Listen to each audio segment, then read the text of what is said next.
My name is David Harvey. I teach at the City University of New York in Anthropology and Geography. And I also co-direct Center for the Study of Territorial Justice in Quito at the Institut d'Etudes Altos Nacional.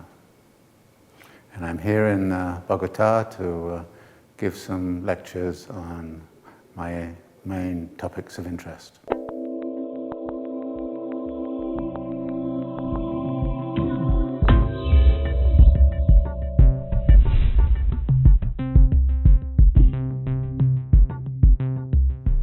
There are a number of social issues that have preoccupied me throughout much of my academic life. The first is social inequality and impoverishment, which is a serious problem and has been for a very long time. And the second is the issue of environmental degradation and what we're going to do in relationship to living in a much healthier environment than the one we're currently constructing. And recently I've started to think also that there's something else which we should be looking at, which the only thing way I can think of talking about it is the search for meaning. We live in a world where a lot of jobs which exist are not very meaningful. We live in a world where patterns of consumption become increasingly meaningless in relationship to human happiness. And so I start to think about how life might be organized in a rather different way to the way we currently do it.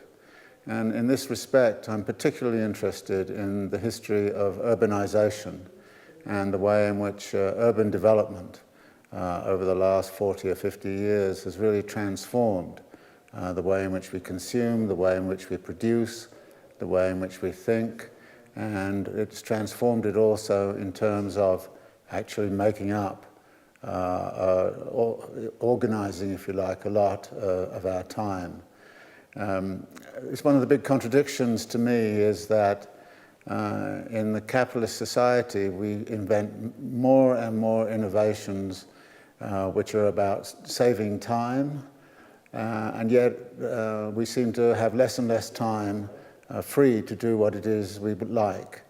And urbanization has a lot to do with that.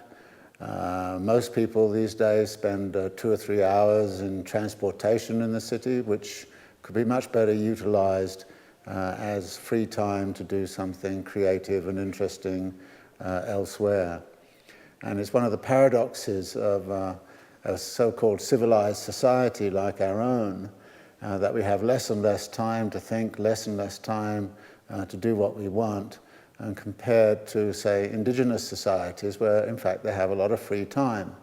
So I think a civilized society should be one where the majority of the citizens have a great deal of free time to utilize in creative and interesting ways, rather than that time being taken up by doing meaningless tasks or sitting in traffic jams and the like.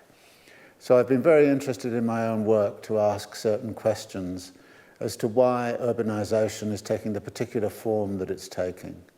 And that cannot be answered without understanding how capital accumulation now utilizes urbanization as a means of profitable investment, profitable activity.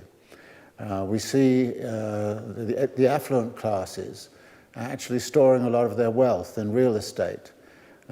We see construction interests building luxury condominiums and luxury apartments and luxury dwellings for the very, very rich, at the same time as somehow or other those resources are denied to the mass of the population who have to live in self-built housing and often in appalling housing conditions. So here too, it seems to me that there has to be an analysis of why urbanization is taking the particular form that it does. And this also generates certain contradictions. For example, I remember being in a traffic jam in the city of Sao Paulo and saying to somebody, well, why do you have to have all these cars? And the answer was, well, the automobile industry is the big supporter of employment in Sao Paulo, but also, of course, it's the big point where profits are made.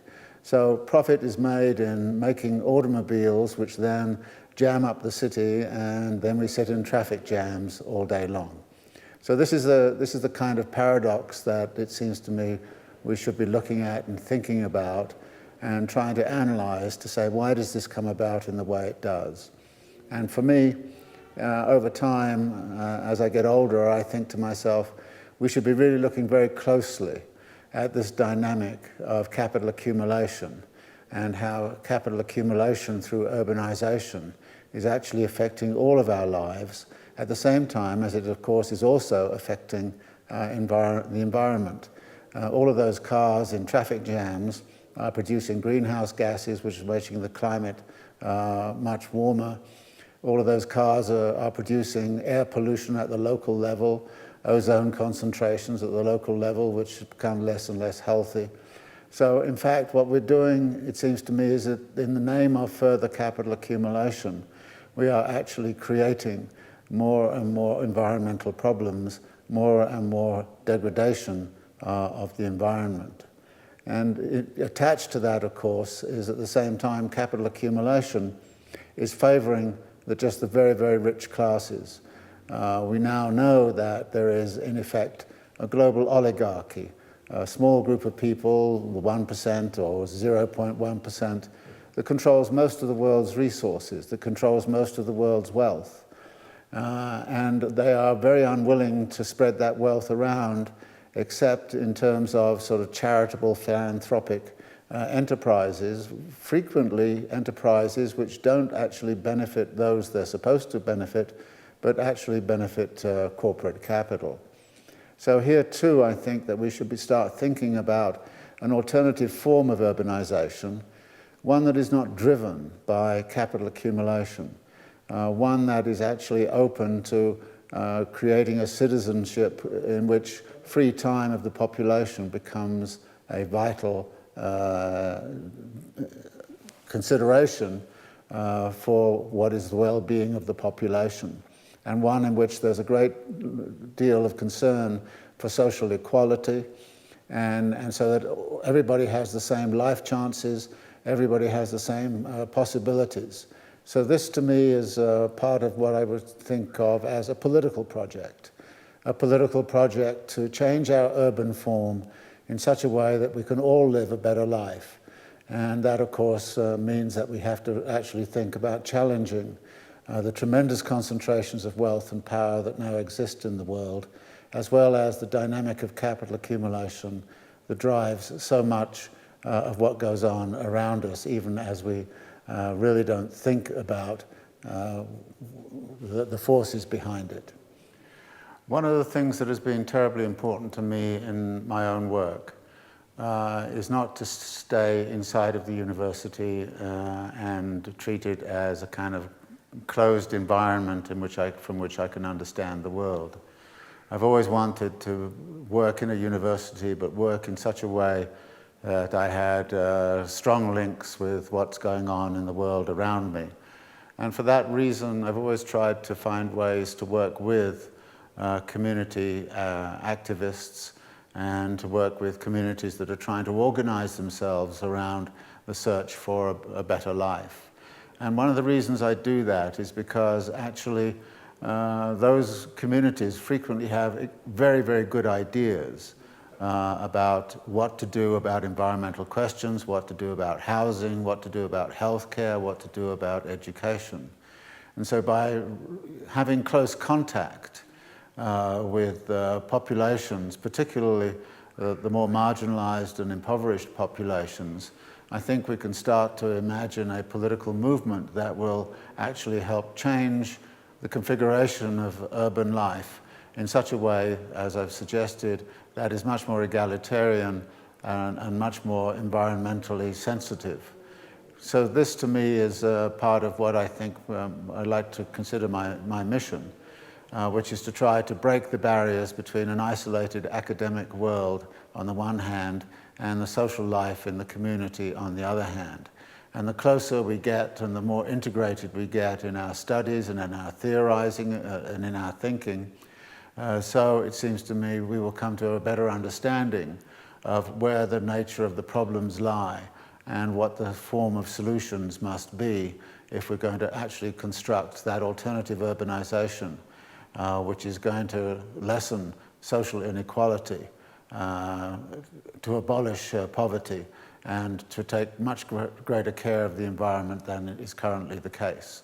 This, to me, as I've said, is something which is not too common in academia, and I would like to suggest to all my academic colleagues that they get out of the university and they get into the communities and see what actually can be done with the knowledge which they're constructing. This, as I've suggested, has been a very important part of my life, and I have to say I have learned more from my work inside of communities than I have often learned from inside academia. And this is, I think, a very important first step towards the creation of an alternative world to the one which currently dominates us, which is capital accumulation and the inevitable development of an oligarchy which is increasingly concentrating and centralizing wealth and power, not only in particular countries, but at a global level.